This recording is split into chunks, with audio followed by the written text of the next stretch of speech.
Hello students, welcome to Dipanta study hub Bangla YouTube channel. আমি চলে এসেছি আরেকটা নতুন ভিডিও নিয়ে, যার টপিক হচ্ছে ওয়েস্ট বেঙ্গল বোর্ডের ক্লাস 10-এর অঙ্কের 20 নাম্বার চ্যাপ্টার। সেটার নাম হচ্ছে ত্রিকোণমিতি, কোণ পরিমাপের ধারণা। সবার প্রথমে আমি এই গণিত সাবজেক্টটা কি প্যাটার্নে পড়াবো সেটা একটু বলে দিই। প্রথমে আমি সবকটা চ্যাপ্টারের একটা ফর্মুলা শিটের ভিডিও দেব। ফর্মুলা শিট মানে কি? না, কোনো একটা চ্যাপ্টারে কি মেন বিষয় রয়েছে এবং কি ফর্মুলাকে ইউজ করে আমরা সেই চ্যাপ্টারের সমস্ত অঙ্কগুলো করব, সেইগুলো নিয়ে আমি একটা করে ভিডিও বানাবো। তারপরে সেই চ্যাপ্টারগুলোর যেগুলো ইম্পর্টেন্ট উদাহরণের অঙ্ক আছে সেগুলো করাবো এবং তার সাথে অনুশীলনের সমস্ত অঙ্কগুলো করাবো। তাহলে বোঝা গেল? তো চল, আজকে আমরা এই 20 নাম্বার চ্যাপ্টার মানে ত্রিকোণমিতি, কোণ পরিমাপের ধারণা, এটার ফর্মুলা শিটটা দেখে নিই। এই ভিডিওটা দেখে এর সাথে একটা আলাদা খাতা করবি, যেটা হবে ফর্মুলা শিটের খাতা, এবং তোরা সেখানে চ্যাপ্টার ওয়াইজ একটা বা দুটো পেজের মধ্যে প্রত্যেকটা চ্যাপ্টারের এই ফর্মুলা শিট মানে যা ফর্মুলা হবে সেগুলোকে লিখবি। তাহলে যখন তোরা রিভাইজ করবি তখন কিন্তু ফর্মুলা শিটটা পড়ে নিলেই 90% কাজ হয়ে যাবে এবং তোরা দেখবি যে ম্যাক্সিমাম অঙ্ক তোরা নিজেরাই করতে পারছিস। তো চল, আজকের ভিডিওটা শুরু করি। প্রথমেই হচ্ছে, যেহেতু চ্যাপ্টারের নাম ত্রিকোণমিতি, তাহলে আমাদের জানতে হবে যে ত্রিকোণমিতি কাকে বলে। কি বলছে দেখ, উঁচু স্তম্ভের উচ্চতা মানে স্তম্ভের উপরে না উঠে, অথবা নদী কতটা চওড়া ইত্যাদি দূরত্ব সহজে পরিমাপের পদ্ধতি গণিতের যে শাখায় আলোচনা করা হয় তাকে ত্রিকোণমিতি বলে। মানে ধর কোনো একটা উঁচু পোল আছে, সেই পোলটার কতটা উঁচু তুই নিশ্চয়ই ফিতে দিয়ে মাপতে যাবি না, বা কোনো একটা নদী কতটা চওড়া সেটাও নিশ্চয়ই ফিতের সাহায্যে মাপা সম্ভব নয়। তাহলে সেই সমস্ত ক্ষেত্রে আমরা এই ত্রিকোণমিতিগুলোকে কাজে লাগিয়ে সেই উচ্চতা বা নদীর চওড়াটাকে নির্ণয় করব। পরের পয়েন্ট দেখ, ত্রিকোণমিতি হলো মূলত সমকোণী ত্রিভুজের কোণ এবং বাহুর মধ্যে সম্পর্কের আলোচনা। তোরা নিশ্চয়ই জানিস যে সমকোণী ত্রিভুজের একটা কোণ হয় 90 ডিগ্রি এবং তার যে তিনটে বাহু তার মধ্যে একটাকে বলি ভূমি, একটাকে বলি লম্ব, আর একটাকে বলি অতিভুজ। এই যে সমকোণী ত্রিভুজ তার যে বিভিন্ন কোণ এবং বাহুর মধ্যে আমরা সম্পর্ক পড়ব, সেটাই হবে আমাদের ত্রিকোণমিতির মূল বিষয়। তবে আমরা কিছু ক্ষেত্রে সূক্ষ্মকোণী এবং স্থূলকোণী ত্রিভুজের ক্ষেত্রেও ত্রিকোণমিতি ব্যবহার করতে পারবো, কিন্তু সেক্ষেত্রে একটা শর্ত রয়েছে। সেটা কি দেখ, না এছাড়াও সূক্ষ্মকোণী ও স্থূলকোণী ত্রিভুজের আলোচনাও ত্রিকোণমিতিতে করা হবে, কিন্তু সেক্ষেত্রে ত্রিভুজগুলিকে সমকোণী ত্রিভুজে ভেঙে নেওয়া হবে। মানে কি দেখ, ধর এটা আমাদের একটা এবিসি সূক্ষ্মকোণী ত্রিভুজ। এইবার এই সূক্ষ্মকোণী ত্রিভুজটাতে আমরা ডাইরেক্ট কিন্তু ত্রিকোণমিতি ব্যবহার করতে পারবো না। তাহলে প্রথমেই আমাদের এই ত্রিভুজটাকে সমকোণী ত্রিভুজে ভেঙে নিতে হবে। সেটা কিভাবে করব দেখ, না এই এ থেকে এই বিসি বাহুর ওপরে একটা লম্ব টানবো। আবার দেখ, এই এ বিন্দু থেকে বিসি বাহুর ওপরে একটা লম্ব টানবো। মানে আমরা এই এ ডি যেটা তোরা রেখা দেখতে পাচ্ছিস সেটাকে আমরা টেনে নেব। তাহলে দেখ আমরা দুদিকে দুটো আলাদা সমকোণী ত্রিভুজ কিন্তু পেয়ে গেছি। একটা সমকোণী ত্রিভুজ হচ্ছে এ বি ডি, আরেকটা সমকোণী ত্রিভুজ হবে এ সি ডি। তাহলে এই দুটো সমকোণী ত্রিভুজের জন্য আমরা আলাদা করে এইবার ত্রিকোণমিতি কিন্তু ব্যবহার করতে পারবো। তাহলে বোঝা গেল আমি কি বললাম, যে মেনলি আমরা সমকোণী ত্রিভুজের ক্ষেত্রেই ত্রিকোণমিতিকে ব্যবহার করব, কিন্তু যদি আমরা সূক্ষ্মকোণী এবং স্থূলকোণী ত্রিভুজের জন্যেও ত্রিকোণমিতিকে ব্যবহার করতে চাই, তাহলে সবার প্রথমে তাকে আমাদের সমকোণী ত্রিভুজে ভেঙে নিতে হবে। নেক্সট, এইবার হচ্ছে কোণের ধারণা। মানে আমরা যেহেতু ত্রিকোণমিতি পড়ছি, তাহলে সেখানে আমাদের কোণ সম্বন্ধে জানতে হবে, যে কোন জিনিসটা কি, বা কোণ কখন আমরা ধনাত্মক ধরবো বা কখন আমরা ঋণাত্মক ধরবো, এই সমস্ত জিনিসগুলো জানতে হবে। প্রথমে দেখ, কোনো একটি বিন্দু থেকে যদি দুটি রশ্মি নির্গত হয়, রশ্মি মানে কিছুই না, জাস্ট সরল রেখা, তাহলে রশ্মি দুটির মাঝের অংশটি হলো কোণ।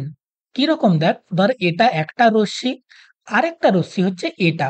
এরা দুজনে এই বিন্দুটার থেকে নির্গত হচ্ছে।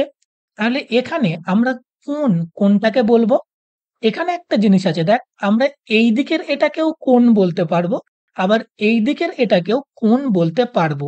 কিন্তু আমরা কোনটাকে কোণ হিসাবে ধরবো সেটা নির্ভর করছে কোশ্চেনে কি বলা আছে তার উপরে। যদি কোশ্চেনে কিছু বলা না থাকে তাহলে কিন্তু আমরা সাধারণভাবে এই ডান দিকেরটাকেই কোণ হিসাবে ধরবো। তবে তোরা মনে রাখবি যে এই বাঁ দিকেরটাও কিন্তু কোণ হতে পারে। মনে থাকবে? নেক্সট, জ্যামিতিক কোণ ০ ডিগ্রি থেকে ৩৬০ ডিগ্রি পর্যন্ত যেকোনো পরিমাপের হতে পারে। তাহলে জ্যামিতিক কোণের সর্বনিম্ন মান ০ ডিগ্রি এবং সর্বোচ্চ মান হয় ৩৬০ ডিগ্রি।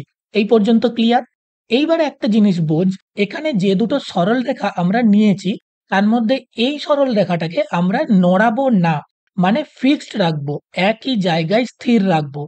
আর এই যে সরল রেখা একে আমরা ঘোরাবো। সেটাকে আমরা কি ভাবে ঘোরাতে পারবো দেখ। ১ নম্বর, আমরা এই যে সরল রেখা সেটাকে এইদিকে ঘোরাতে পারি। তাহলে এইরকম কোনো একটা জায়গায় ওই সরল রেখাটা সরে আসবে। অথবা আমরা ওই সরল রেখাটাকে এইদিকে ঘোরাতে পারি।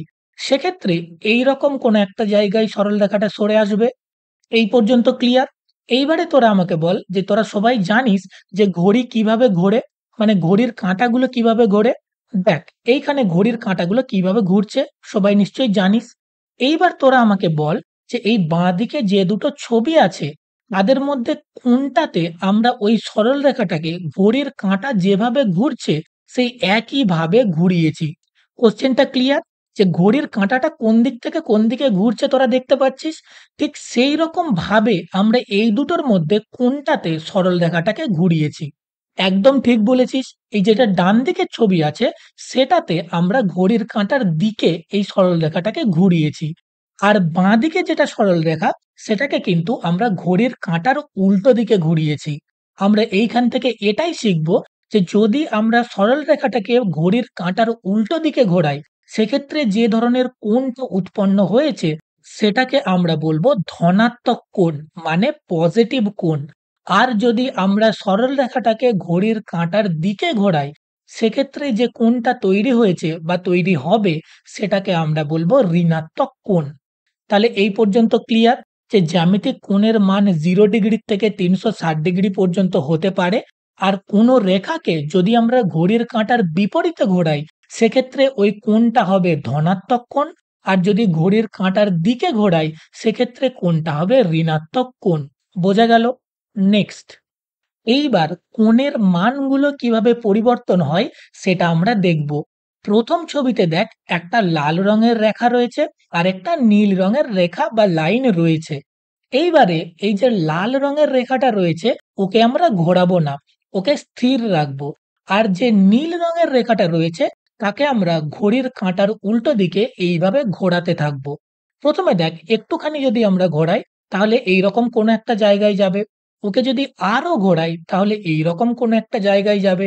যদি ওকে আরো ঘোরাই তাহলে ও এইরকম কোনো একটা জায়গায় এসে পৌঁছবে।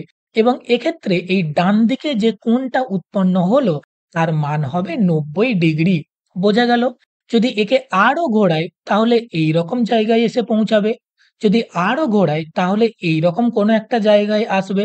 যদি ওকে আরো ঘোরাই তাহলে এইরকম একটা জায়গাতে এসে পৌঁছাবে যেখানে দুটো রেখা বা দুটো লাইন পরস্পরের বিপরীতে রয়েছে। এবং এক্ষেত্রে যে কোণটা উৎপন্ন হয়েছে তার মান হবে ১৮০ ডিগ্রি। ক্লিয়ার? যদি ওকে আরো ঘোরাই তাহলে ও এইরকম কোনো একটা জায়গায় এসে পৌঁছাবে এবং এখানে এই ওপরের দিকে যেটা কোণ উৎপন্ন হয়েছে তার মান হবে ২৭০ ডিগ্রি। আর যদি আমরা একে আরো ঘোরাতে থাকি তাহলে ও একটা সময় পরে আবার যেখান থেকে শুরু করেছিলাম সেখানেই ফিরে যাবে। মানে আবার ওই লাল রেখাটার উপরেই গিয়ে বসে যাবে। এবং এই যে ঘটনা, মানে যেখান থেকে শুরু করেছিল সেখানেই এসে আবার পৌঁছাচ্ছে, এই পুরো ঘটনাটাকে আমরা বলবো একবার পূর্ণ আবর্তন। এবং ভেরি ইম্পোর্টেন্ট যে একবার পূর্ণ আবর্তনে কত কোণ উৎপন্ন হয়? না, তার মান হবে ৩৬০ ডিগ্রি। এটা কিন্তু কোশ্চেন জিজ্ঞাসা করে যে একটা সরল রেখা একবার পূর্ণ আবর্তনে কত কোণ উৎপন্ন করে? না ৩৬০ ডিগ্রি। এই পর্যন্ত বোঝা গেল? এইবারে তোরা একবার শেষের আগের ছবিটা দেখ। এখানে আমরা বললাম যে ওপরের দিকের যেটা কোণ তার মান হচ্ছে ২৭০ ডিগ্রি। আর আমরা বললাম যে একবার পুরো ঘুরলে তার মান হবে ৩৬০ ডিগ্রি। তাহলে তোরা বলতে পারবি যে এই নিচের দিকে যে কোণটা রয়েছে তার মান কত হবে? তাহলে এই নিচের দিকের কোণটা পেতে গেলে আমাদেরকে ৩৬০ ডিগ্রির থেকে ওই ২৭০ ডিগ্রি মানটাকে বিয়োগ করে দেবো এবং তার উত্তর হবে ৯০ ডিগ্রি। এবং তোরা যদি এই ছবিটাকে এই ছবিটার সাথে তুলনা করিস তাহলে তোরা দেখেও বুঝতে পারছিস যে এই নিচের দিকের যেটা কোণ আর এই ছবিটার যেটা ৯০ ডিগ্রি কোণ দুটোই কিন্তু দেখতে একই রকম। তাহলে সেখান থেকেও তোরা বুঝতে পারবি যে হ্যাঁ, ৩৬০ থেকে ২৭০ বিয়োগ করলে আমরা ৯০ ডিগ্রি মানই পাচ্ছি। মানে এই ফর্মুলাটা আমাদের কারেক্ট। অর্থাৎ দুটো সরল রেখা পরস্পর একটা বিন্দুর থেকে যদি নির্গত হয় সেক্ষেত্রে দুটো কোণ উৎপন্ন হয়। একটা হচ্ছে এই ওপরের দিকের কোণ, একটা হচ্ছে নিচের দিকের কোণ। তার মধ্যে যদি একটা যেকোনো কোণের মান দেওয়া থাকে ৩৬০ থেকে সেই মানটাকে বিয়োগ করে দিলে যে উত্তরটা আমরা পাবো সেটা হবে এই অপর কোণের মান। এই পর্যন্ত ক্লিয়ার? নেক্সট, এইবারে কয়েকটা ইম্পর্টেন্ট পয়েন্ট রয়েছে যেগুলো কিন্তু আমরা অলরেডি পড়ে নিয়েছি। কি, কি দেখ? প্রথমে বলছে ঘূর্ণায়মান রশ্মিটি ঘড়ির কাঁটার বিপরীত দিকে ঘুরলে উৎপন্ন কোণটা কি রকম হবে? না ধনাত্মক কোণ। নেক্সট, ঘূর্ণায়মান রশ্মিটি ঘড়ির কাঁটার দিকে ঘুরলে উৎপন্ন কোণটা কি রকম হবে? না ঋণাত্মক কোণ। বোঝা গেল? নেক্সট, কোনো কোণের একটি রশ্মি একবার পূর্ণ আবর্তন করলে কোণের পরিমাণ হবে ৩৬০ ডিগ্রি। তাহলে বোঝা গেল ঘড়ির কাঁটার দিকে ঘুরলে হবে ঋণাত্মক কোণ, ঘড়ির কাঁটার বিপরীতে ঘুরলে হবে ধনাত্মক কোণ, আর একবার পূর্ণ আবর্তনে ৩৬০ ডিগ্রি কোণ উৎপন্ন হয়। নেক্সট একটা কোশ্চেন আছে দেখ, বলছে যে কোনো ঘূর্ণায়মান রশ্মি যদি তার প্রাথমিক অবস্থান থেকে প্রান্তবিন্দুকে কেন্দ্র করে ঘড়ির কাঁটার বিপরীত দিকে দুবার সম্পূর্ণ আবর্তনের পরও আরও ৩০ ডিগ্রি কোণ ঘূর্ণন সম্পন্ন করে তবে সেক্ষেত্রে কোণের পরিমাণ কত হবে? কিচ্ছু না, পুরো কোশ্চেনটাকে দেখে ভয় পাওয়ার কিছু নেই। এর মধ্যে মেন কথাটা কি দেখ, না একটা রশ্মি এই ঘড়ির কাঁটার বিপরীত দিকে দুবার সম্পূর্ণ আবর্তন করেছে এবং তারপরে আরো ৩০ ডিগ্রি কোণ ঘুরেছে। তাহলে টোটাল ও কতটা কোণ ঘুরেছে? দেখ আমরা একটা লাইনে অ্যান্সার লিখব। কি করে করব? না তোরা এক্ষুনি পড়লি যে একবার পূর্ণ আবর্তন করলে কত কোণ ঘোরে? না ৩৬০ ডিগ্রি। তাহলে প্রথমে আমরা সেটা লিখব যে ৩৬০। এইবারে কোশ্চেনে কি বলেছে দেখ, কবার ও সম্পূর্ণ আবর্তন করেছে? না দুবার। তাহলে এই ৩৬০ ডিগ্রি তো একবার ঘোরার জন্য। তাহলে দুবার ঘোরার জন্য কি করব? না এটাকে আমরা ২ দিয়ে গুণ করে দেব। তাহলে দুবার পূর্ণ আবর্তনে কত কোণ হবে সেটা আমরা পেয়ে যাব। কিন্তু তার সাথে, সাথে এ আরো ৩০ ডিগ্রি কোণ ঘুরেছে সেটা বলা আছে কোশ্চেনে। তাহলে কিচ্ছু না, এর সাথে আরো ৩০ ডিগ্রি আমরা যোগ করে দেব। তাহলে এটাকে যদি আমরা সমাধান করি আমরা কত পাবো? না এই ৩৬০ ইনটু ২ মানে হবে ৭২০, আর তার সাথে যদি আমরা ৩০ যোগ করি তাহলে উত্তর হবে ৭৫০ ডিগ্রি। এই পর্যন্ত ক্লিয়ার? নেক্সট, এইবার একটা খুব ইম্পর্টেন্ট টপিক, সেটা হচ্ছে ত্রিকোণমিতিক কোণ পরিমাপের পদ্ধতি। মানে কোণকে আমরা কি কি পদ্ধতিতে তার পরিমাপ করব, মানে তার মান বের করব। কোণ পরিমাপের জন্য আমাদের কাছে মূলত দুটো পদ্ধতি রয়েছে। একটা হচ্ছে ষষ্ঠিক পদ্ধতি, আরেকটা হচ্ছে বৃত্তীয় পদ্ধতি। এই দুটো পদ্ধতির মধ্যে মেন পার্থক্য হচ্ছে ষষ্ঠিক পদ্ধতিতে আমরা কোণকে ডিগ্রি এককে প্রকাশ করব, আর বৃত্তীয় পদ্ধতিতে আমরা কোণকে রেডিয়ান এককে প্রকাশ করব। তাহলে মেন পার্থক্য বোঝা গেল? ষষ্ঠিক পদ্ধতিতে আমরা কোণকে ডিগ্রি এককে প্রকাশ করব, আর বৃত্তীয় পদ্ধতিতে রেডিয়ান এককে প্রকাশ করব। এইবারে প্রথমে ষষ্ঠিক পদ্ধতির সম্পর্কে দেখ। প্রথম পয়েন্ট যে এক সমকোণ সমান হবে ৯০ ডিগ্রি। যেটা তোরা সবাই জানিস যে এক সমকোণ সমান হচ্ছে ৯০ ডিগ্রি। নেক্সট একটা ভেরি ইম্পোর্টেন্ট ট্রিক বলে দিচ্ছি, যেটা তোরা যদি মনে রাখিস তাহলে ডিগ্রি, মিনিট, সেকেন্ড এই সমস্ত জিনিসগুলো গুলাবে না। তোরা মনে রাখবি ঘড়িতে যেটাকে আমরা ঘন্টা হিসাবে ইউজ করি, যে ১ ঘন্টা, ২ ঘন্টা, সেক্ষেত্রে কোণের জন্য সেটাকে তোরা ডিগ্রির সাথে তুলনা করবি। মানে যেটাই ঘড়ির ঘন্টা সেটাই হবে কোণের জন্য ডিগ্রি। এইবারে তোরা আমাকে বল যে ১ ঘন্টা মানে কত মিনিট? না আমরা সবাই জানি যে ১ ঘন্টা মানে ৬০ মিনিট। তাহলে কোণের জন্য কি হবে? না ১ ডিগ্রি সমান ৬০ মিনিট। এইবারে ঘড়িতে ১ মিনিট মানে কত সেকেন্ড? সবাই জানি যে ৬০ সেকেন্ড। কোণের ক্ষেত্রেও ঠিক একই, যে ১ মিনিট সমান হবে ৬০ সেকেন্ড। বোঝা গেল? আরেকটা জিনিস তোরা এর সাথে লিখে নিবি। তোরাই বল যে ঘড়িতে ১ ঘন্টা সমান কত সেকেন্ড হয়? সবাই জানি যে ৩৬০০ সেকেন্ড। ঠিক সেই রকম কোণের ক্ষেত্রে ১ ডিগ্রি সমান হবে ৩৬০০ সেকেন্ড। এই পর্যন্ত ক্লিয়ার? এই হচ্ছে আমাদের ষষ্ঠিক পদ্ধতি। এইবারে চলে আই বৃত্তীয় পদ্ধতিতে। এক্ষেত্রে আমরা কোণকে রেডিয়ান এককে প্রকাশ করি। বৃত্তীয় পদ্ধতির জন্য যেটা ভেরি ইম্পোর্টেন্ট অবশ্যই মুখস্থ রাখবি, সেটা হচ্ছে ১৮০ ডিগ্রি সমান হয় পাই রেডিয়ান। যদি তোরা এটাকে মুখস্থ করে রাখিস তাহলে তোরা ঐকিক নিয়ম করে যেকোনো রেডিয়ানের মান দেওয়া থাকলে ডিগ্রিতে কনভার্ট করতে পারবি, যেকোনো ডিগ্রির মান দেওয়া থাকলে রেডিয়ানে কনভার্ট করতে পারবি। কিরকম? ধর তোদেরকে জিজ্ঞাসা করল যে ১ ডিগ্রি সমান কত রেডিয়ান হবে? তাহলে তোরা মনে রাখলি যে ১৮০ ডিগ্রি মানে কত? পাই রেডিয়ান। তাহলে ঐকিক নিয়ম কর যে ১৮০ ডিগ্রি সমান হচ্ছে পাই রেডিয়ান। তাহলে ১ ডিগ্রি মানে কত হবে? পায়ের নিচে চলে যাবে ১৮০ টা। তাহলে উত্তর হবে ১ ডিগ্রি সমান পাই বাই ১৮০ রেডিয়ান। এইগুলো কিন্তু মুখস্থ রাখার দরকার নেই। তোরা শুধু এইটুকুই মুখস্থ রাখবি যে ১৮০ ডিগ্রি মানে হচ্ছে পাই রেডিয়ান, এবং সেখান থেকে ঐকিক নিয়ম করে তোরা কিন্তু বের করে নিতে পারবি। আবার তোদেরকে এটাও বলতে পারে যে ১ রেডিয়ান সমান কত ডিগ্রি সেটা বের করো। তাহলে তখন তোরা ঘুরিয়ে ঐকিক নিয়ম করবি যে পাই রেডিয়ান মানে হচ্ছে ১৮০ ডিগ্রি। তাহলে ১ রেডিয়ান মানে কত হবে? না ১৮০ র নিচে পাইটা চলে আসবে। তাহলে উত্তর হবে যে ১ রেডিয়ান মানে ১৮০ বাই পাই ডিগ্রি। এই পর্যন্ত ক্লিয়ার? নেক্সট, এইবার ডিগ্রি, মিনিট আর সেকেন্ডকে একটাকে আরেকটায় কনভার্ট বা রূপান্তর কিভাবে করব সেটা আমরা দেখব। যদিও তোরা সবাই পারবি, তাও একবার দেখে নে।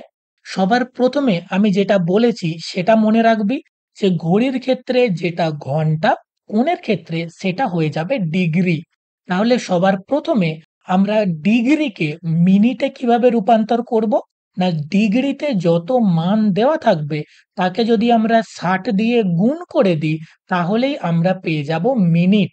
আর উল্টোটা, মানে মিনিটকে কিভাবে ডিগ্রিতে রূপান্তর করব?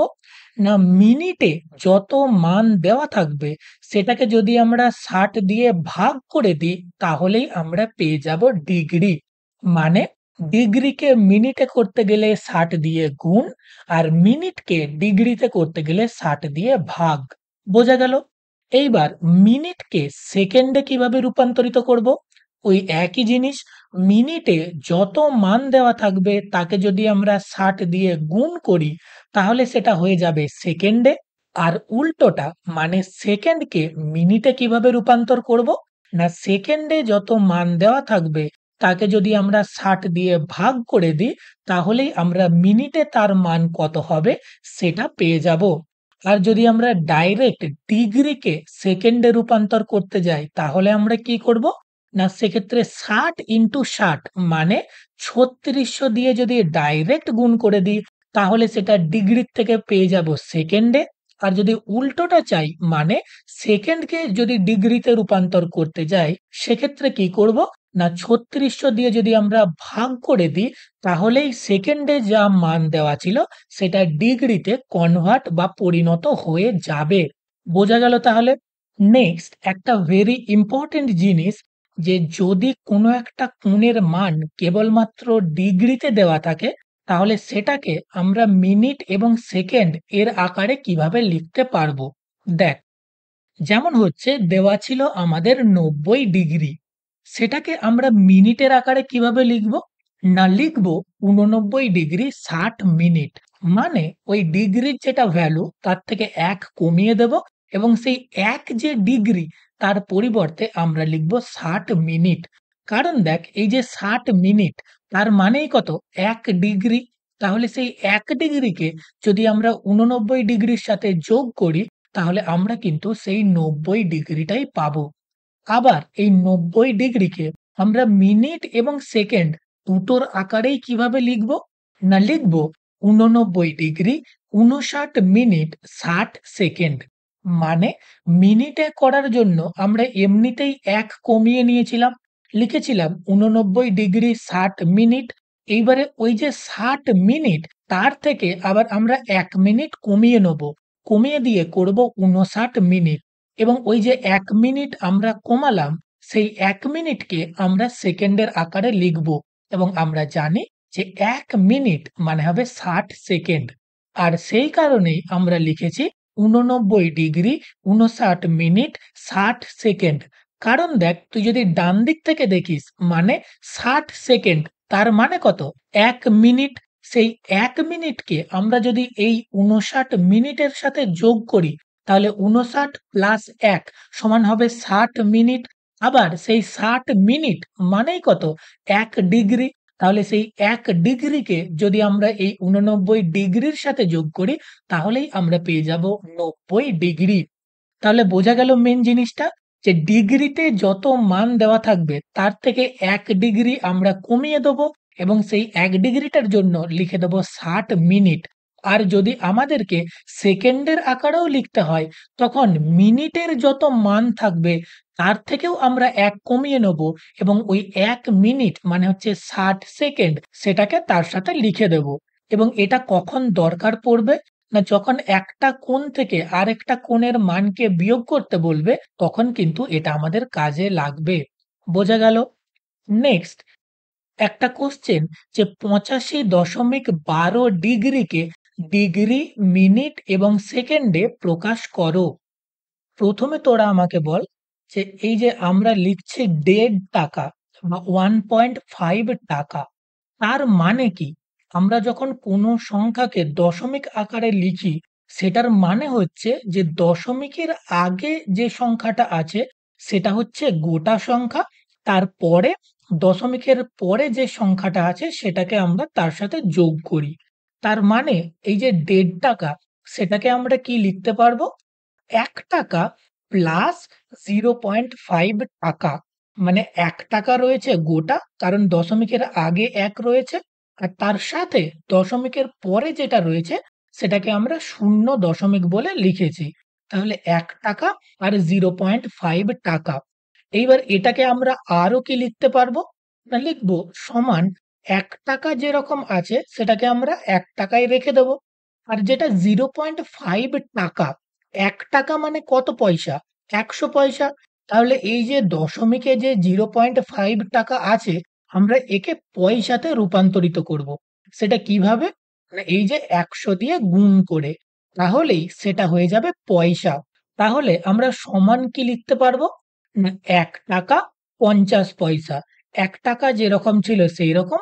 আর ০.৫ এটাকে ১০০ দিয়ে গুণ করলে ৫০ পয়সা বেরোবে। তাহলে ৳১ ৫০ পয়সা। বা তোরা আরেকটা উদাহরণ দেখতে পারিস যে তুই ঘড়িতে দেখলি যে এখন ৩:৩০ বাজছে। ৩:৩০ মানে কি? ৩টে বেজে গেছে পুরোপুরি আর ৩০ মিনিট হয়েছে। ৩০ মিনিট মানে হচ্ছে হাফ ঘন্টা। তাহলে ৩টে বেজেছে আর আধ ঘন্টা হয়েছে। সেটাকে মিলিয়ে আমরা বলি ৩.৫ ঘন্টা। বোঝা গেল? ঠিক সেই রকম এইখানে যে কোশ্চেনটা দেওয়া আছে যে ৮৫.১২ ডিগ্রি তার মধ্যে দশমিকের আগে যে সংখ্যাটা আছে মানে ৮৫ ওটা হচ্ছে গোটা সংখ্যা। আর তারপরে যেটা আছে সেটা হচ্ছে দশমিকের পরে রয়েছে। তাহলে সেটাকে আমরা কিভাবে লিখব?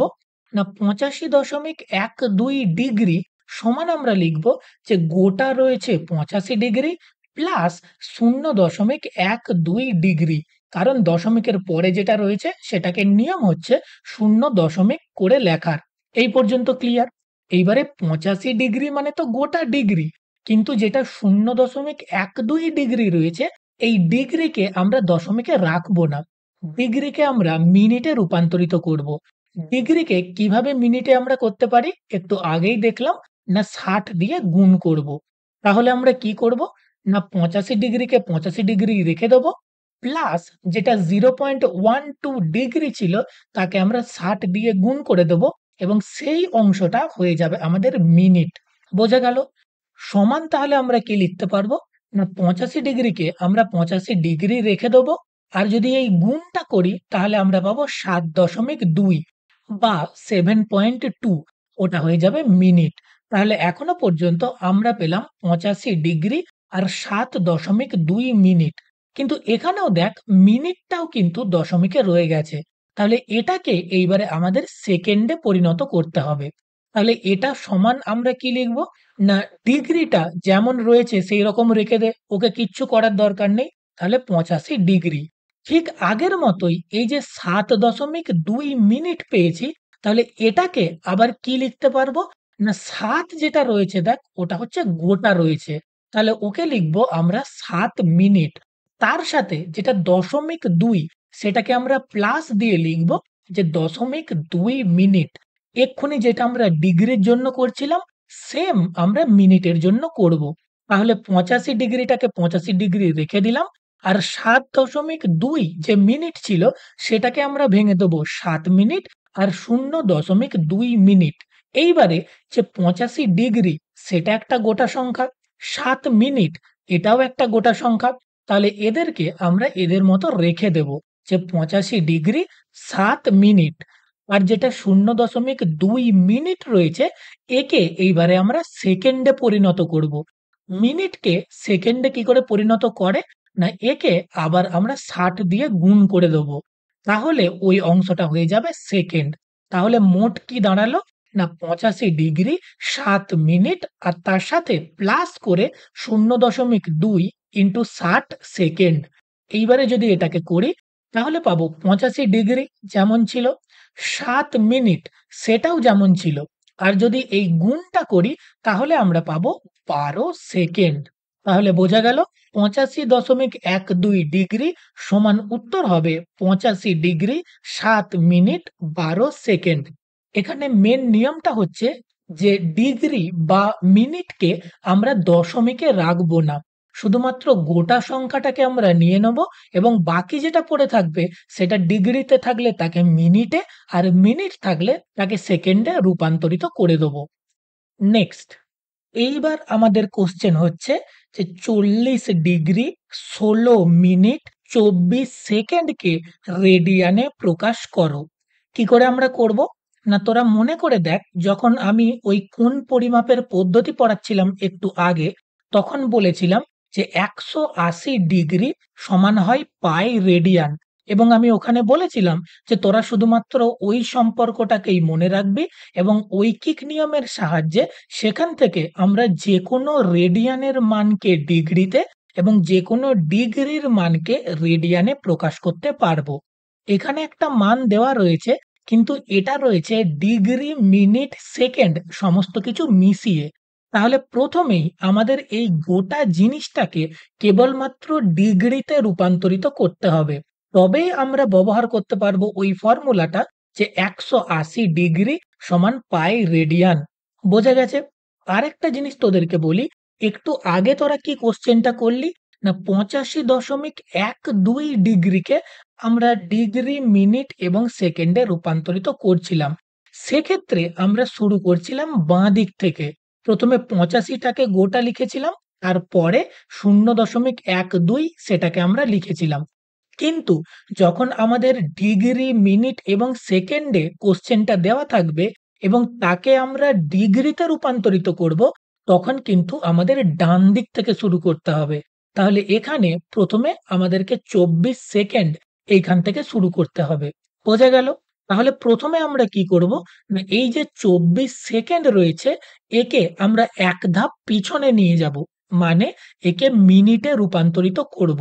সেটা কিভাবে করব? না প্রথমে যেটা কোশ্চেন দেওয়া আছে লিখে দে যে 40 ডিগ্রি 16 মিনিট 24 সেকেন্ড সমান দিয়ে তাহলে এই যে 40 ডিগ্রি আর 16 মিনিট আছে ওটাকে কিছু করব না। ওকে যেমন আছে তেমন লিখে দিলাম। আর যেটা 24 সেকেন্ড আছে ওকে আমরা মিনিটে রূপান্তরিত করব। তোরা সবাই জেনে গেছিস যে সেকেন্ডকে আমরা মিনিটে কিভাবে রূপান্তরিত করব? না ওকে আমরা 60 দিয়ে ভাগ করে দেব। তাহলে প্লাস দিলাম, তারপরে লিখলাম 24 ডিভাইডেড বাই 60 এবং যেহেতু একে আমরা 60 দিয়ে ভাগ করে দিয়েছি তাহলে কিন্তু এ আর সেকেন্ড থাকলো না, এ হয়ে গেল মিনিট। বোঝা গেল? তাহলে সমান দিয়ে কি লিখব?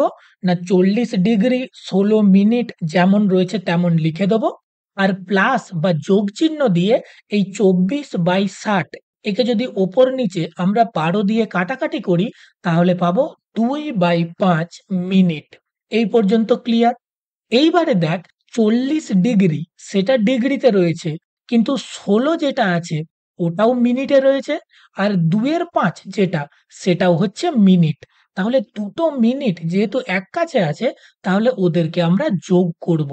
তাহলে কি লিখব? না সমান দিয়ে আমরা 40 ডিগ্রি যেমন আছে তেমন লিখে দেব।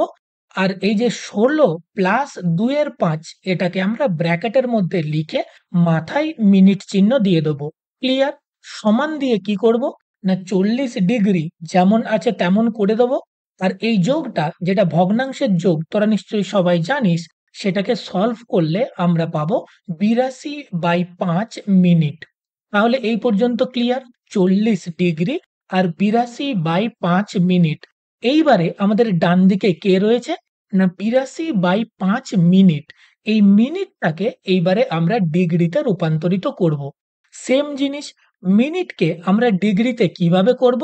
না ওই একই 60 দিয়ে ভাগ করলেই মিনিটটা কিন্তু ডিগ্রিতে চলে আসবে। তাহলে সমান দিয়ে কি লিখব? না 40 ডিগ্রি যেমন আছে তেমন রেখে দিলাম। আর 82/5 যেটা ছিল ওকে আমরা 60 দিয়ে ভাগ করে দিলাম। আর যেহেতু 60 দিয়ে ভাগ করলাম তাহলে ওটা কিন্তু আর মিনিট থাকলো না, ওটা হয়ে গেল ডিগ্রি। বোঝা গেল? সমান দিয়ে তাহলে 40 ডিগ্রি যেমন আছে তেমন রেখে দেবো আর প্লাস দিয়ে এইটাকে যদি আমরা সমাধান করি তাহলে ওপরে থাকবে আমাদের 82 আর নিচে চলে আসবে 5 ইন্টু 60 মাথায় হয়ে যাবে ডিগ্রি। এই পর্যন্ত ক্লিয়ার? সমান দিয়ে তাহলে 40 ডিগ্রি যেমন আছে তেমন রেখে দেবো আর এটার যদি আমরা ওপর নিচে কাটাকাটি করি তাহলে 2 দিয়ে কাটাকাটি যাবে এবং পড়ে থাকবে 41, নিচে থাকবে 5 ইন্টু 30 এই গোটাটা ডিগ্রি। তাহলে এইবারে সমান দিয়ে কি লিখব? না 40 ডিগ্রি যেমন আছে তেমন রেখে দেবো আর প্লাস ওপরে থাকবে 41 আর নিচে 30 ইন্টু 5 মানে হবে 150 ডিগ্রি। এরপরে দেখ এখানে 40 যেটা সেটাও ডিগ্রিতে রয়েছে আর 41/150 সেটাও কিন্তু ডিগ্রিতে রয়েছে।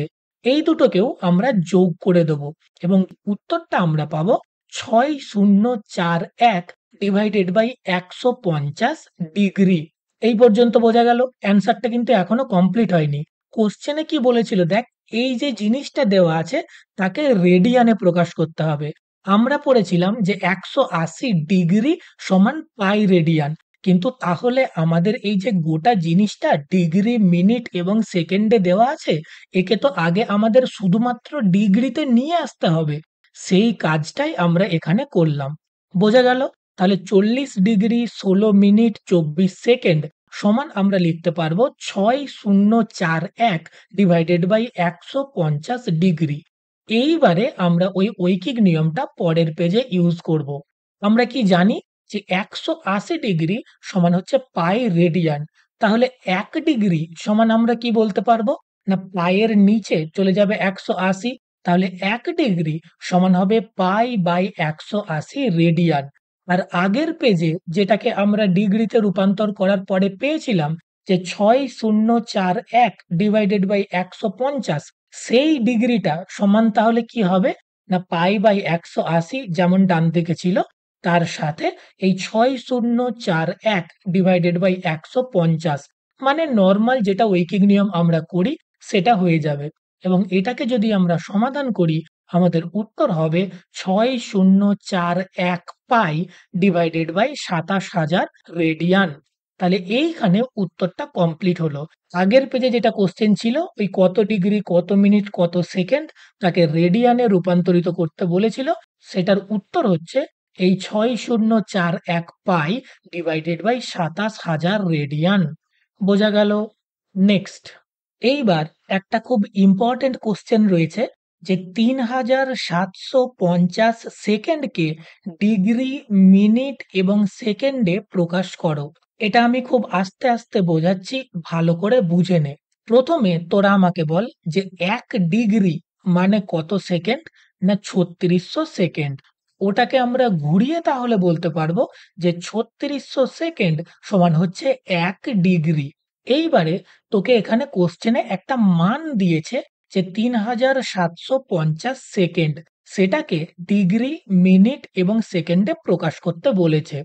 তোরা একটা জিনিস মাথায় রাখবি যে কোশ্চেনে যে মানটা দেওয়া রয়েছে সেটা যদি ৩৬০০ বা ৩৬০০ এর চেয়ে বেশি হয় তাহলেই সেটাকে আমরা ডিগ্রিতে রূপান্তরিত করতে পারবো এবং তার সাথে সাথে কিছু মিনিট এবং সেকেন্ডেও সেটা রূপান্তরিত হবে। কিন্তু যদি সেটা ৩৬০০ এর চেয়ে কম মান দেওয়া থাকে তাহলে কিন্তু সেটাকে আমরা ডিগ্রিতে রূপান্তরিত করতে পারবো না। সেক্ষেত্রে কেবলমাত্র মিনিট এবং সেকেন্ডেই উত্তর আসবে। বোঝা গেল? এটার কারণ কি বলতো?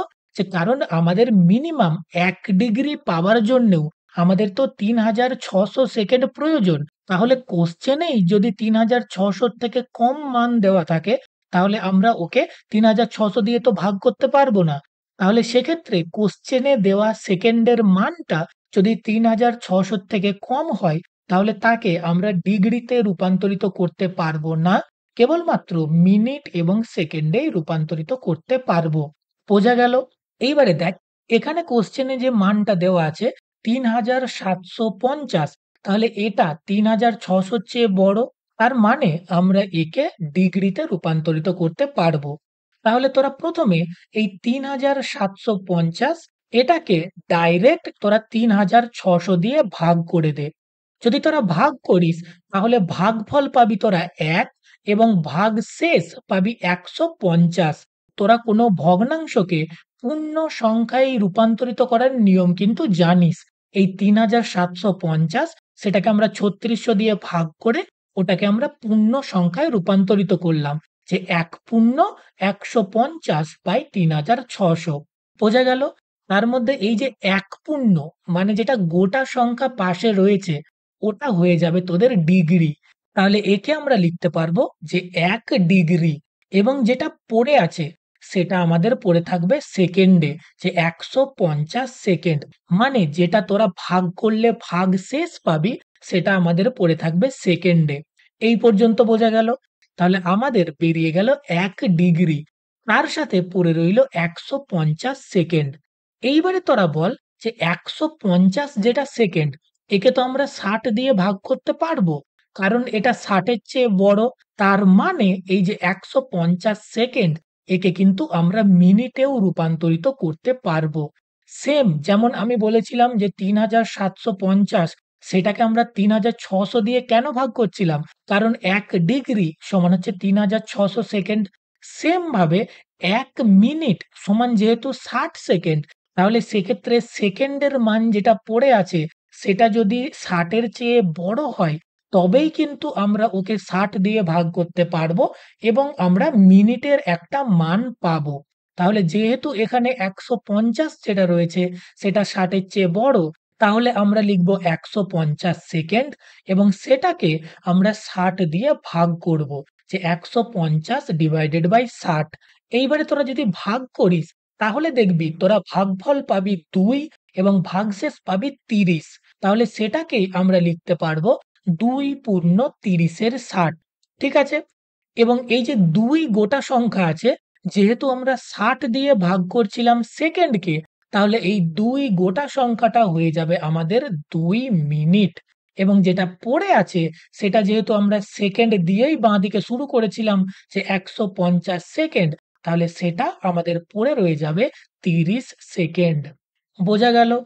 তাহলে আমাদের উত্তর হবে যে ৩৭৫০ সেকেন্ড সমান ১ ডিগ্রি ২ মিনিট ৩০ সেকেন্ড। এই পর্যন্ত বোঝা গেল। আমি আরেকবার মনে করিয়ে দিই যে যদি সেকেন্ডে কোনো একটা মান দেওয়া থাকে এবং তাকে ডিগ্রি, মিনিট এবং সেকেন্ডে রূপান্তরিত করতে বলে, তাহলে প্রথমে আমরা দেখব যে সেই যেটা মান দেওয়া আছে তার মান ৩৬০০ এর চেয়ে বেশি কিনা। যদি ৩৬০০ এর থেকে বেশি হয় তাহলে প্রথমে আমরা তাকে ৩৬০০ দিয়ে ভাগ করব এবং যেটা ভাগফল পাবো সেটা হবে আমাদের ডিগ্রি এবং যেটা ভাগশেষ পড়ে থাকবে সেটা সেকেন্ড হিসাবেই পড়ে থাকবে। এইবারে ওই যে ভাগশেষ পড়ে রইলো সেকেন্ড হিসাবে, ওটা যদি ৬০ এর চেয়ে বেশি হয় তাহলে সেক্ষেত্রে আমরা সেটাকে ৬০ দিয়ে ভাগ করতে পারবো এবং যে ভাগফলটা পাবো সেটা পেয়ে যাবো আমরা মিনিট এবং অবশেষে যেটা ভাগশেষ পড়ে থাকবে সেটা আমাদের পড়ে থাকবে সেকেন্ড হিসাবে। বোঝা গেল? এইবারে তোদের প্রশ্ন হতে পারে যে কোশ্চেনে যেটা মান দেওয়া থাকবে সেকেন্ডে সেটা যদি ৩৬০০ এর চেয়ে কম হয় তাহলে সেক্ষেত্রে কি করব? না সেক্ষেত্রে তোরা বুঝে নিবি যে একে আমরা কখনোই ডিগ্রিতে রূপান্তরিত করতে পারবো না। তার মানে কি? তাহলে নিশ্চয়ই আমাদের একে মিনিটে আর সেকেন্ডে রূপান্তরিত করতে হবে। তখন প্রথমেই ওকে আমরা ৬০ দিয়ে ভাগ করে দেব এবং যেটা ভাগফল থাকবে সেটা হবে আমাদের মিনিট আর যেটা ভাগশেষ পড়ে থাকবে সেটা হয়ে যাবে আমাদের সেকেন্ড। এবং সেটা বোঝার জন্য মানে কোশ্চেনে যে মানটা দেওয়া থাকবে সেটা ৩৬০০ থেকে কম হলে কি করব সেটা বোঝার জন্য তোরা এই সেকেন্ড লাইনটা দেখ। তাহলে এটা তোরা ধরতে পারিস যে ১৫০ সেকেন্ডকে মিনিট এবং সেকেন্ডে তোরা রূপান্তরিত করেছিস। কারণ কি? না ১৫০ এটা ৩৬০০ র চেয়ে ছোট। তাহলে ওকে আর আমরা ৩৬০০ দিয়ে ভাগ করতে পারবো না। তাহলে ওকে আমরা শুধুমাত্র ৬০ দিয়ে ভাগ করেছি এবং যেটা ভাগফল পেয়েছি মানে ২ সেটা হয়েছে আমাদের মিনিট আর যেটা ভাগশেষ পড়েছিল ৩০ সেটা আমাদের যেমন সেকেন্ড সেটা সেকেন্ডেই পড়ে রয়েছে। ক্লিয়ার এই পর্যন্ত আশা করি? নেক্সট এইবারে আমরা সমবাহু ত্রিভুজ এবং সমদ্বিবাহু ত্রিভুজ এদের সম্বন্ধে কিছু দরকারি জিনিস পড়ব। একটা সমবাহু ত্রিভুজ হচ্ছে এই ছবিটা, একটা সমদ্বিবাহু ত্রিভুজ হচ্ছে এই ছবিটা। সমবাহু ত্রিভুজ মানে কি? না তিনটে বাহুর দৈর্ঘ্যই সমান। আর সমদ্বিবাহু ত্রিভুজ মানে কি? না দুটো বাহুর দৈর্ঘ্য সমান। নামের মধ্যেই আছে দেখ সমদ্বি, দ্বি মানে হচ্ছে দুই। নেক্সট সমবাহু ত্রিভুজের ক্ষেত্রে কি হয়? না ৩ টি কোণের মানই সমান এবং প্রত্যেকটি কোণের মান হয় ৬০ ডিগ্রি। সেটা কিভাবে পেলাম? না তোরা জানিস হয়তো যে একটা ত্রিভুজের ৩ টি কোণের মানের সমষ্টি হয় ১৮০ ডিগ্রি। তাহলে এই যে ৩ টে কোণ আছে এই ত্রিভুজে, সেই ৩ টে কোণের মানের যোগফল হচ্ছে ১৮০ এবং ৩ টে কোণের মান হচ্ছে সমান। তাহলে ওই ১৮০ কে ৩ দিয়ে ভাগ করলে আমরা প্রত্যেকটা কোণের মান পাবো এবং যার মান হবে ৬০ ডিগ্রি। অন্যদিকে এই সমদ্বিবাহু ত্রিভুজের ক্ষেত্রে সমান বাহু দুটির মধ্যবর্তী কোণটি ছাড়া অন্য কোণ দুটির মান সমান। মানে কি? না এই যে সমদ্বিবাহু ত্রিভুজ তার সমান বাহু দুটো হচ্ছে এই দুটো। এই দুটো বাহুর মধ্যবর্তী কোণ মানে কোন কোণটা? না এই কোণটা। তাহলে এটাকে ছাড়া অন্য যে দুটো কোণ পড়ে আছে মানে এই কোণটা আর এই কোণটা, এদের দুজনের মান কিন্তু সমান হবে। মনে থাকবে? তাহলে সমবাহু ত্রিভুজ মানে হচ্ছে প্রত্যেকটা বাহুর দৈর্ঘ্য সমান, প্রত্যেকটা কোণের মানও সমান এবং প্রত্যেকটা কোণের মান হচ্ছে ৬০ ডিগ্রি। অন্যদিকে সমদ্বিবাহু ত্রিভুজ মানে দুটো বাহুর দৈর্ঘ্য সমান এবং ওই দুটো বাহুর মধ্যবর্তী যে কোণ সেটা ছাড়া অন্য যে দুটো কোণ রয়েছে তাদের মান কিন্তু সমান। বোঝা গেল? নেক্সট এইবার আমরা সমকোণী ত্রিভুজ সম্বন্ধে কিছু গুরুত্বপূর্ণ জিনিস পড়ব। প্রথমে সমকোণী ত্রিভুজ কাকে বলে? না একটি কোণ সমকোণ অর্থাৎ একটি কোণের মান ৯০ ডিগ্রি এই ধরনের কোন ত্রিভুজকে আমরা বলি সমকোণী ত্রিভুজ। নেক্সট সুতরাং অন্য দুটি কোণের মানের সমষ্টি ৯০ ডিগ্রি। কেন? কারণ আমরা জানি যে একটা ত্রিভুজের ৩ টে কোণের মানের সমষ্টি হয় ১৮০ ডিগ্রি।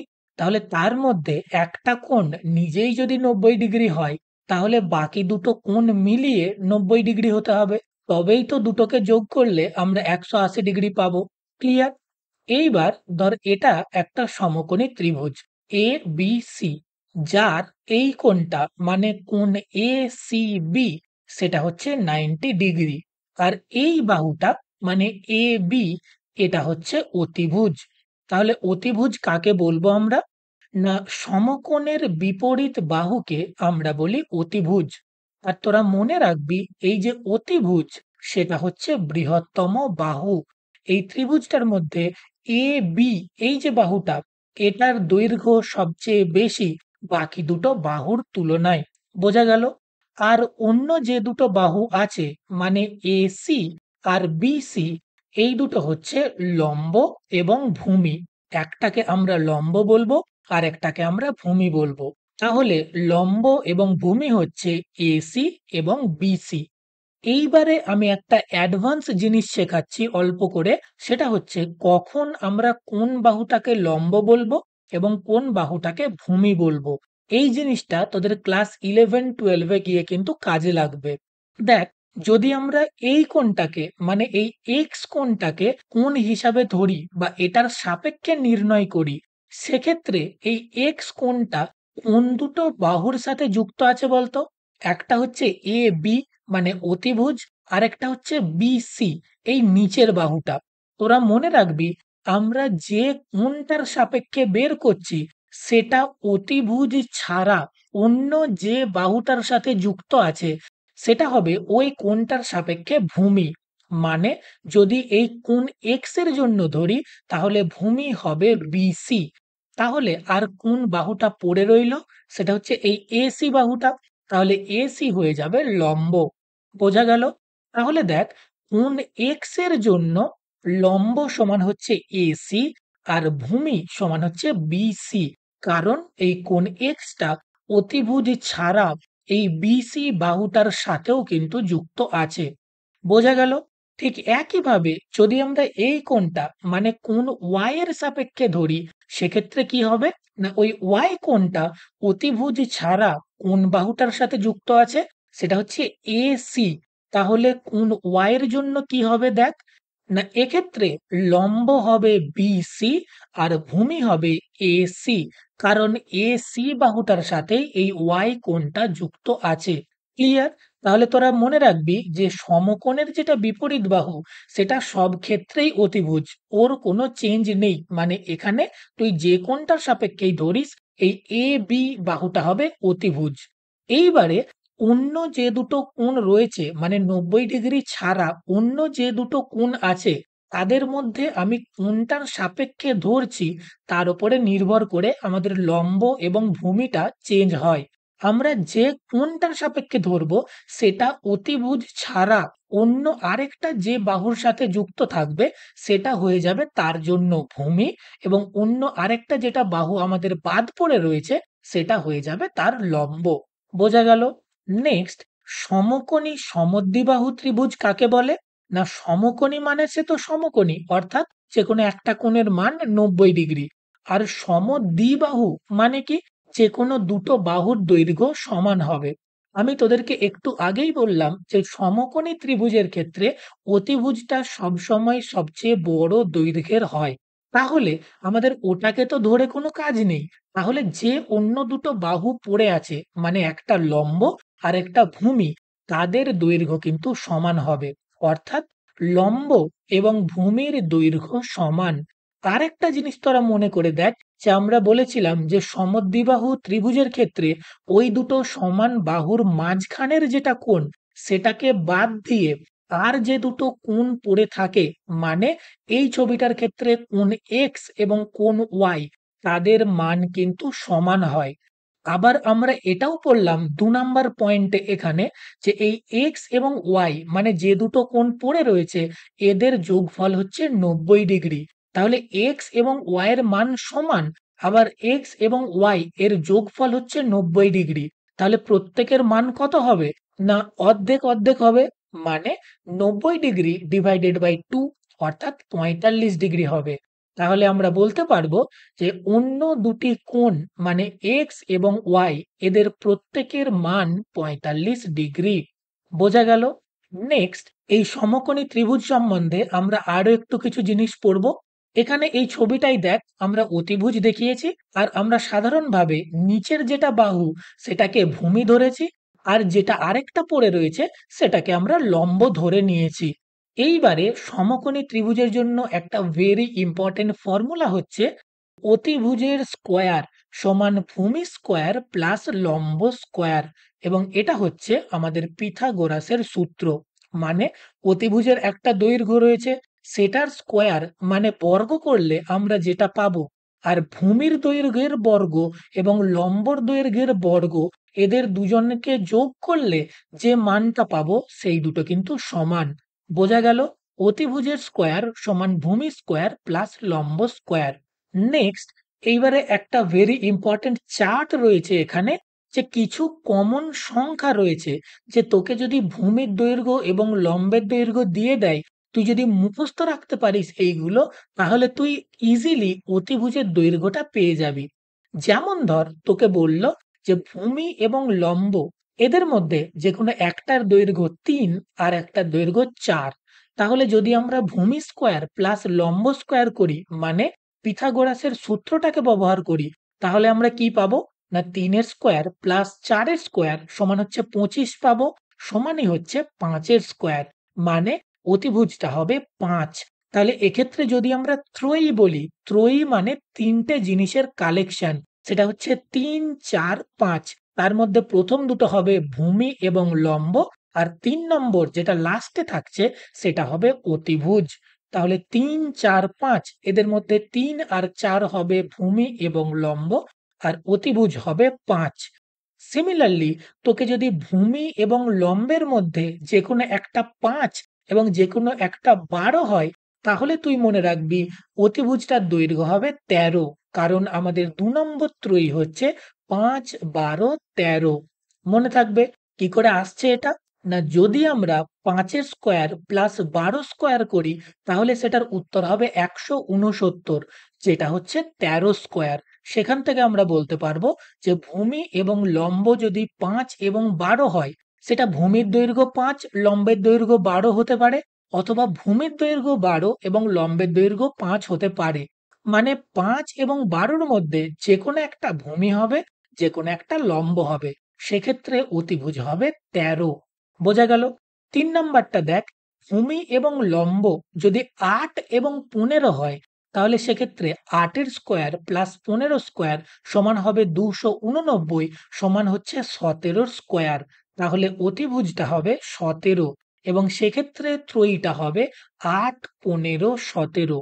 আর 4 নম্বর দেখ, যদি ভূমি এবং লম্ব 7 এবং 24 হয়, সেক্ষেত্রে আমরা বলতে পারবো 7 এর স্কোয়ার প্লাস 24 এর স্কোয়ার মানে ওই ভূমি স্কোয়ার প্লাস লম্ব স্কোয়ার সমান হবে 625, সমান হচ্ছে 25 এর স্কোয়ার অর্থাৎ অতিভুজের স্কোয়ার।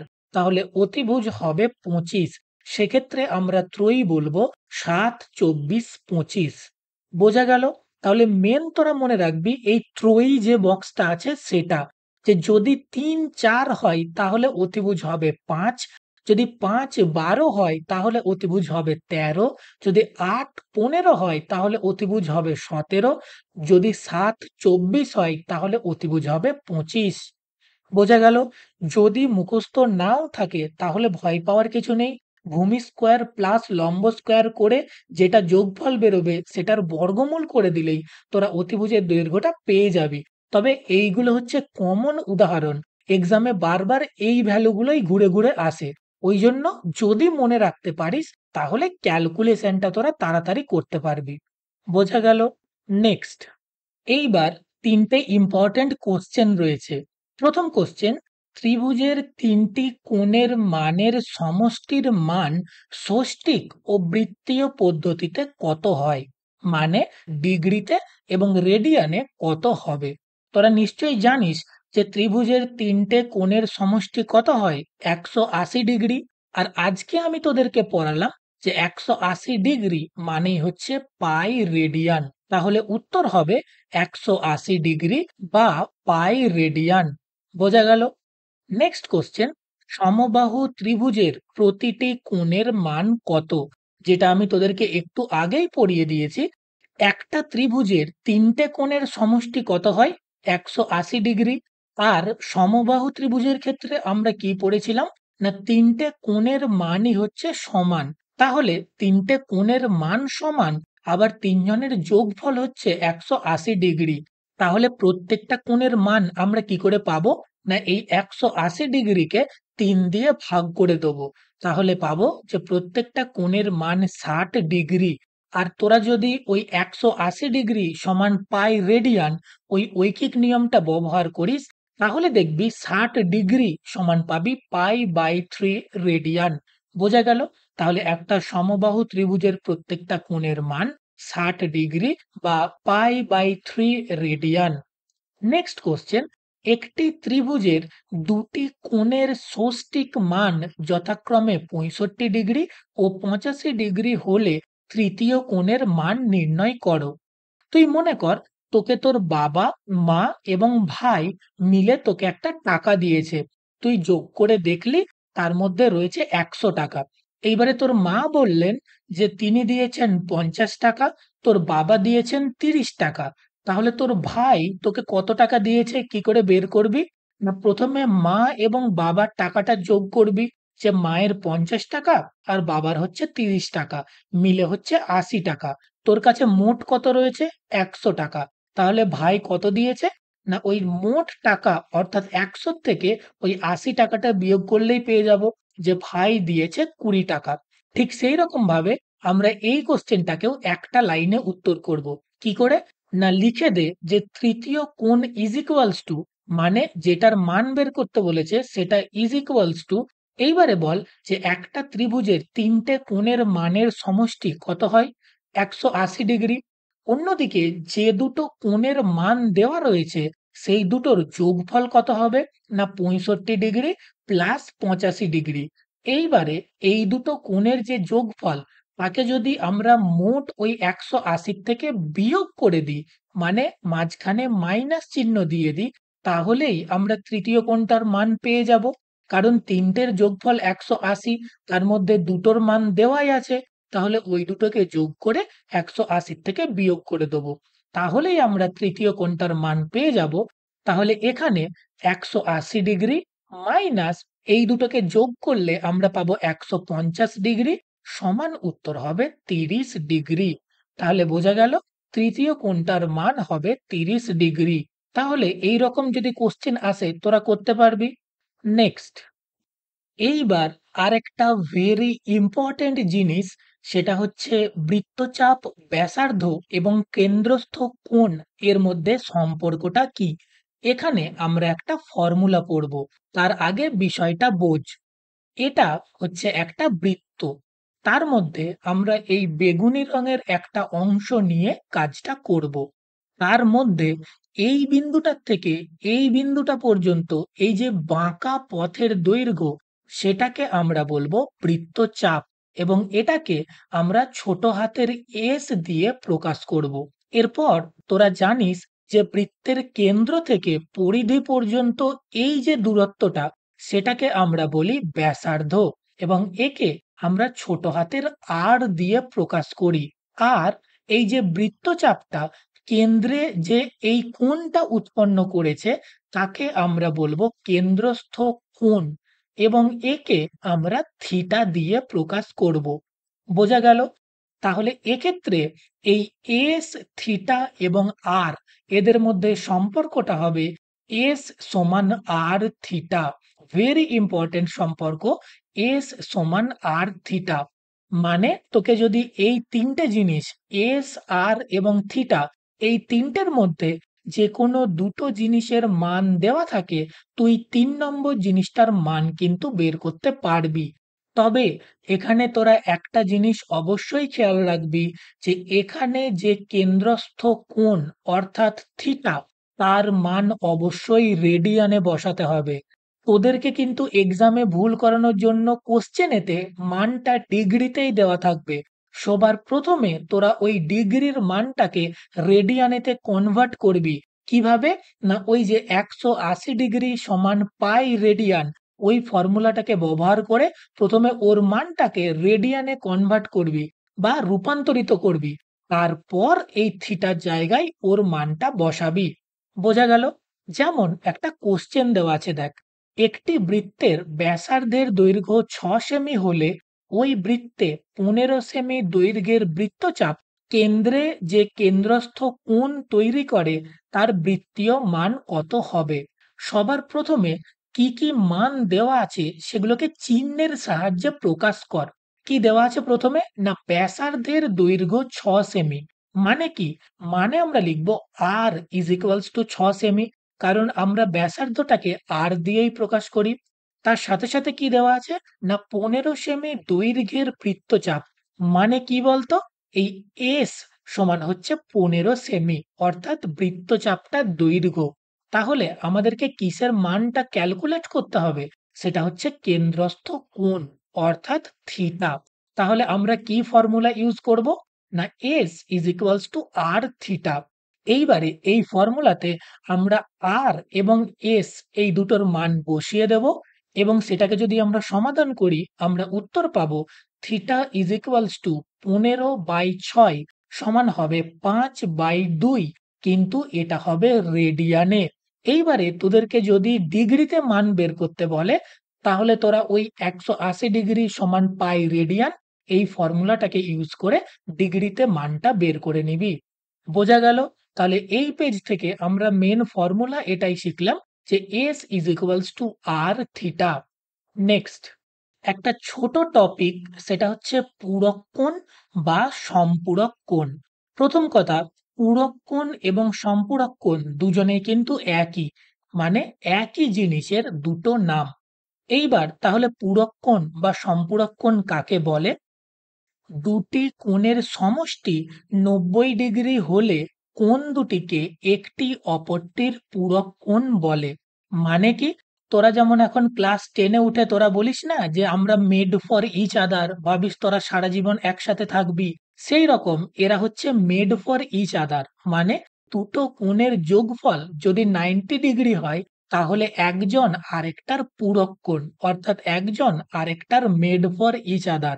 এইসব মেড ফর ইচ আদার ওইসব ফালতু জিনিস, ক্লাস 10-এর প্রেম আর ক্লাস 11-এর মার্কশিট জীবনে কোনোদিন কাজে আসে না। তো যাই হোক, তাহলে দুটো কোণের সমষ্টি যদি 90 ডিগ্রি হয় তাহলে একটা অপরটার পূরক কোণ। তাহলে এইবারে বল, দুটো জিনিসের যোগফল তো 90 ডিগ্রি, তোকে যদি আমি একটার মান দিয়ে দিই তাহলে তুই অন্য কোণটার মান বের করতে পারবি।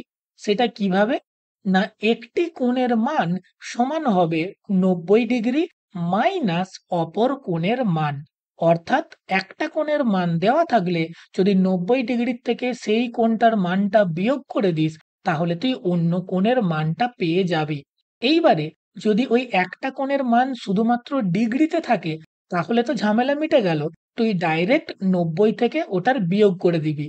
কিন্তু যদি মানটা ডিগ্রি, মিনিট এবং সেকেন্ড সবকিছু মিলিয়ে দেওয়া থাকে তখন তুই কি করবি? না তখন তুই এই 90 ডিগ্রি সেটাকে ভেঙে নিবি 89 ডিগ্রি 60 মিনিট অথবা 89 ডিগ্রি 59 মিনিট 60 সেকেন্ড। সেটা নির্ভর করছে যে কোনটার মান দেওয়া আছে সেটা শুধুমাত্র যদি ডিগ্রি আর মিনিটে দেওয়া থাকে তাহলে তুই 89 ডিগ্রি 60 মিনিট থেকে বিয়োগ করবি। আর যে কোনটার মান দেওয়া আছে সেটা যদি ডিগ্রি, মিনিট, সেকেন্ড সবকিছু মিলিয়ে দেওয়া থাকে তখন তোকে এই 89 ডিগ্রি 59 মিনিট 60 সেকেন্ড এটার থেকে বিয়োগ করতে হবে। বোঝা গেল তাহলে যে যদি দুটো কোণের সমষ্টি 90 ডিগ্রি হয় তাহলে ওরা মেড ফর ইচ আদার, মানে পূরক কোণ। যদি একটার মান দেওয়া থাকে 90 থেকে সেই মানটা বিয়োগ করে দিলেই তুই অন্য কোণটার মান পেয়ে যাবি। এইবারে যে মানটা দেওয়া আছে সেটা যদি শুধুমাত্র ডিগ্রিতে দেওয়া থাকে তাহলে তুই 90 থেকে বিয়োগ করে দিলি, ঝামেলা মিটে গেল। যদি সেটার মান ডিগ্রি এবং মিনিট এই দুটো মিশিয়ে দেওয়া থাকে তখন তোকে 89 ডিগ্রি 60 মিনিট এটার থেকে বিয়োগ করতে হবে ওটাকে। আর যদি যে কোনটার মান দেওয়া আছে সেটা ডিগ্রি, মিনিট, সেকেন্ড সবকিছু মিলিয়ে দেওয়া থাকে, সেক্ষেত্রে তোকে 89 ডিগ্রি, 59 মিনিট, 60 সেকেন্ড এটার থেকে ওই যে মানটা দেওয়া আছে সেটাকে বিয়োগ করতে হবে। একটা কোশ্চেন কর যে 85 ডিগ্রি, 32 মিনিট, 36 সেকেন্ড কোনটির সম্পূরক কোণের মান ষষ্ঠিক পদ্ধতিতে লেখো। তাহলে এখানে দেখ যে কোনটার মান দেওয়া আছে, ডিগ্রি, মিনিট, সেকেন্ড সবকিছু মিলিয়ে দেওয়া আছে। তাহলে এখানে আমাদেরকে এই 89 ডিগ্রি, 59 মিনিট, 60 সেকেন্ড এটার থেকে বিয়োগ করতে হবে। তাহলে কি করবি? না তুই প্রথমে লিখবি 89 ডিগ্রি, 59 মিনিট, 60 সেকেন্ড। তার নিচে যে কোনটার মান দেওয়া আছে সেটাকে লিখে দিবি, দিয়ে দিবি একটা মাইনাস চিহ্ন, মানে বিয়োগ করব। তার নিচে একটা লাইন টেনে দিবি।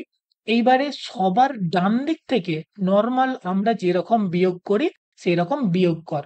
প্রথমে 6 থেকে ওপরে 0 মানে কত বসবে? বসবে 4, হাতে থাকলো 1। 3 এর সাথে 1 যোগ করলে হবে 4, তাহলে 4 থেকে 6 যাব, কত হবে? 2। এইবারে 2 থেকে 9 কত হবে? 7, হাতে কিছু থাকলো না।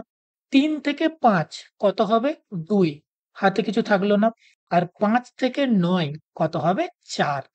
তাহলে উত্তর হবে যে এই সম্পূরক কোণটার মান 4 ডিগ্রি, 27 মিনিট, 24 সেকেন্ড। বোঝা গেল? নেক্সট আমাদের লাস্ট টপিক, ঘড়ির কাঁটার আবর্তন। মানে আমাদের ঘড়িতে যে 3টে কাঁটা রয়েছে, সেকেন্ডের কাঁটা, মিনিটের কাঁটা আর ঘন্টার কাঁটা, এরা প্রত্যেকে একবার পূর্ণ আবর্তন করতে, মানে যেখান থেকে শুরু করেছে এক চক্কর মেরে আবার সেখানেই ফিরে আসতে কে কত সময় নেয় সেটা আমরা দেখব। এই দেখ, ঘড়িটা চলতে শুরু করেছে। তার মধ্যে প্রথমে যে লাল কাঁটাটা দেখতে পাচ্ছিস সেটা হচ্ছে সেকেন্ডের কাঁটা। তোরা আমাকে বল, সেকেন্ডের কাঁটাটা একবার যদি পুরোটা ঘোরে, মানে 12 ঘর থেকে শুরু করে যদি আবার 12 ঘরে গিয়ে পৌঁছায়, তাহলে সেক্ষেত্রে কত সময় হয়? তোরা সবাই জানিস যে সেক্ষেত্রে সময় হয় 60 সেকেন্ড বা 1 মিনিট। তাহলে আমাদের প্রথম পয়েন্ট এটাই যে সেকেন্ডের কাঁটাটি একবার পূর্ণ আবর্তন করতে, অর্থাৎ 360 ডিগ্রি ঘুরতে কত সময় নেয়? না 60 সেকেন্ড বা 1 মিনিট। নেক্সট যেটা মিনিটের কাঁটা আছে, সেটা 12 ঘর থেকে শুরু করে এক চক্কর ঘুরে আবার যখন 12 ঘরে গিয়ে পৌঁছায় তখন কতটা সময় যায় বলতো? এখন খেয়াল কর, যে কাঁটাটা 12 ঘরে আছে সে হচ্ছে মিনিটের কাঁটা, আর ঘন্টার কাঁটাটা রয়েছে 5 ঘরে। এখন যদি আমি ঘড়িটা চালু করি, দেখ মিনিটের কাঁটাটা ঘুরছে, ঘুরতে ঘুরতে ও যখন 12 ঘরে গিয়ে পৌঁছাবে তখন কিন্তু ঘন্টার কাঁটাটা 5 ঘর থেকে 6 ঘরে সরে যাচ্ছে, মানে সময় হচ্ছে 1 ঘন্টা। এবং তোরা সবাই জানিস যে মিনিটের কাঁটাটা যখন 12 ঘর থেকে একবার শুরু করে এক চক্কর মেরে আবার 12 ঘরে গিয়ে পৌঁছায় তখন সময় হয় 1 ঘন্টা।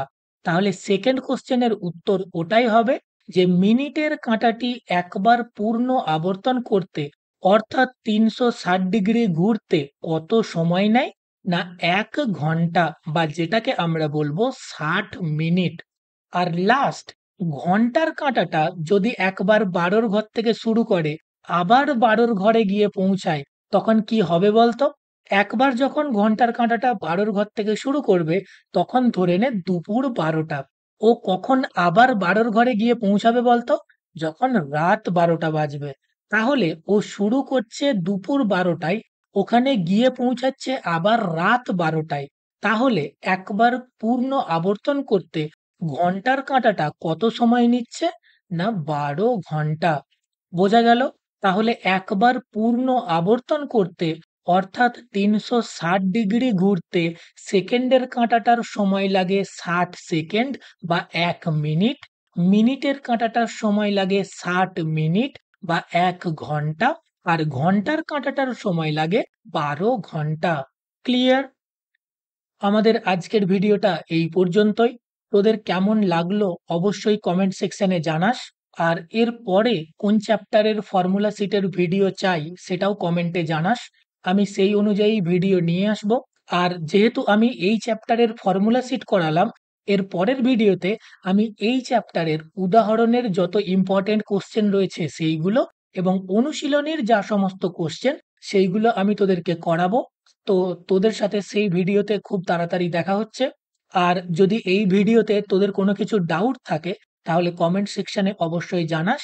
আমি সেটাকে কমেন্টেই রিপ্লাই করে দেওয়ার চেষ্টা করব। বাকি ভালো থাকিস সবাই। Thank you so much. তোরা দেখছিলি Dipanta study hub Bangla YouTube channel. Thank you so much.